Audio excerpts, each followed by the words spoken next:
So this video is about your executive functioning system. So if we just take a quick look and stuff, your executive functioning system is like somewhere in this region that I'm kind of highlighting with my mouse here and stuff. In this subject here, there's this recession here in the outer substantia nigra and stuff, or the gray matter and stuff, or substantia nigra, however you want to pronounce it and stuff. This is probably due to a lack of white matter and stuff, but overall, the development of this brain is pretty impressive. It's within the normal range and stuff. Um, this patient likely used their brain a lot and stuff, or they were just genetically gifted and stuff. There's many different ways that people attain good brain development.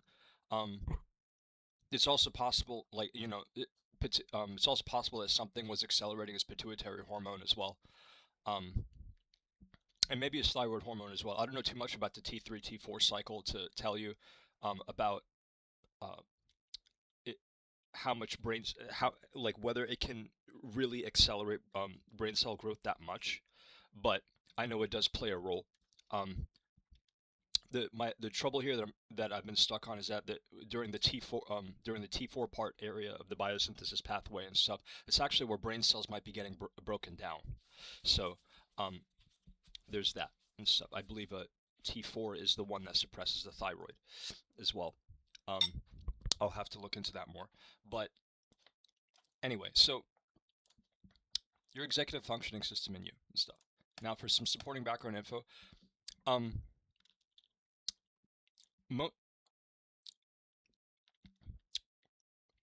most people are not getting the mileage and value that they could be getting out of their frontal lobe and stuff.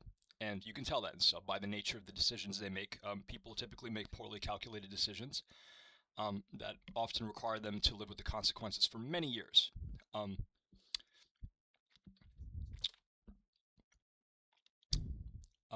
Yeah, so but a poorly functioning or dormant executive functioning system has a potentially disastrous consequences for a person. Injury, incarceration, loss of life, wasting of tuition money, loss of career, loss of social relationships, etc. are some possibilities that await a person that does not make sure their frontal lobe is functioning at the level it could every day and stuff.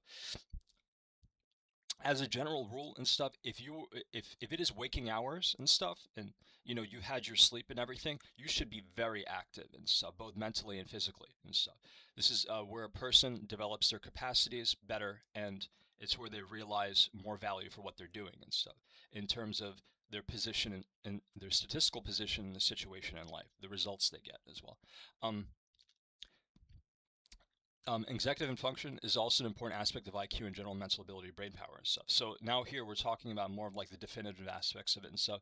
The thing about executive function is you need to know is that it's basically the aperture for how you express your intelligence and stuff. You can have a ton of great ideas and everything, but but you'll never be able to carry them out, and they will never be realized and stuff without a properly working or developed front, executive executive functioning areas of the brain and stuff.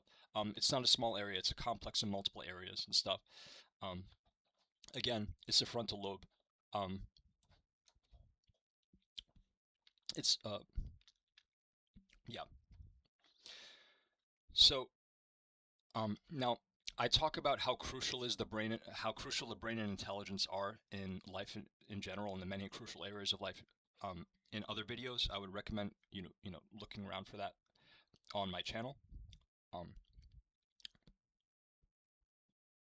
But yeah, let's talk about some of the things that your executive function system handles. Okay, prophylaxis, meaning an action that you take in anticipation of a future event and stuff. It can prevent something bad or encourage something good and stuff.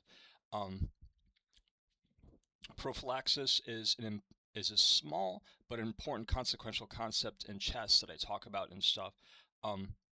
In the general theory, you want to limit prophylaxis to about 1 or 2 moves per game, generally speaking, which is an interesting realization, but it's something that the Russians discovered.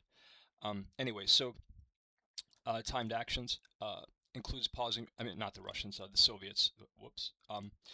Timed actions which includes pausing for careful proceeding, calculated variations of plans, emotional regulation, complex problem solving. And people cannot do complex problem solving, especially abstract problem solving, cannot get higher ranked roles in a business. You will not last, okay? Because you will not be able to do a lot of your work. Final applications of complete concepts, even if it's all at once and stuff. You can't always take in easy digestible bites and stuff. You need to be at a higher energy level, higher frequency, whatever you want to call it. Organization and ordering of ideas and actions and stuff. Yeah, without executive functioning and stuff, you're not gonna have you're not gonna be able to organize your ideas for when you're doing things, which goes into the other role of it and stuff. Executive functioning is also about complex behaviors.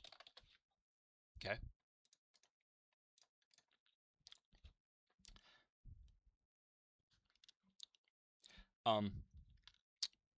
It also handles your to-dos, inhibition and stuff, meaning the filtering of unnecessary details and stuff. And now, mind you, if you're over-inhibited and stuff, you could actually go into a state of ignorance and stuff. So, you inhibition doesn't necessarily like just magically pick the relevant details and stuff, but it's something that the brain does. Okay. The frontal lobe tends to be where the inhibitory neurons are, generally speaking. Waiting periods, catching initiative.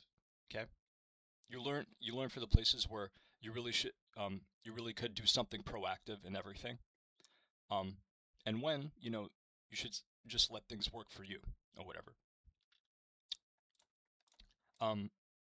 Designing dynamic formulas and systems for how to do things, error prevention and correction, business handling. Okay, your level, your extent and quality of business handling is basically everything that determines your outcomes in career, business, and stuff. If you're working for somebody, you're still handling business. So there's that. Performing required actions for carrying out ideas and stuff. Pausing for reobservation and recalculation. Learning for adaptation and improvement. Okay, it certainly plays a role in learning and stuff. You avoid forcing the issue over emotionality, preconceptions, and ignorant performativity and stuff. That's what a good executive functioning system does. Okay. And yeah, that's about it. This was a short video and stuff. The executive functioning system is a very crucial part of the brain and the psyche and stuff.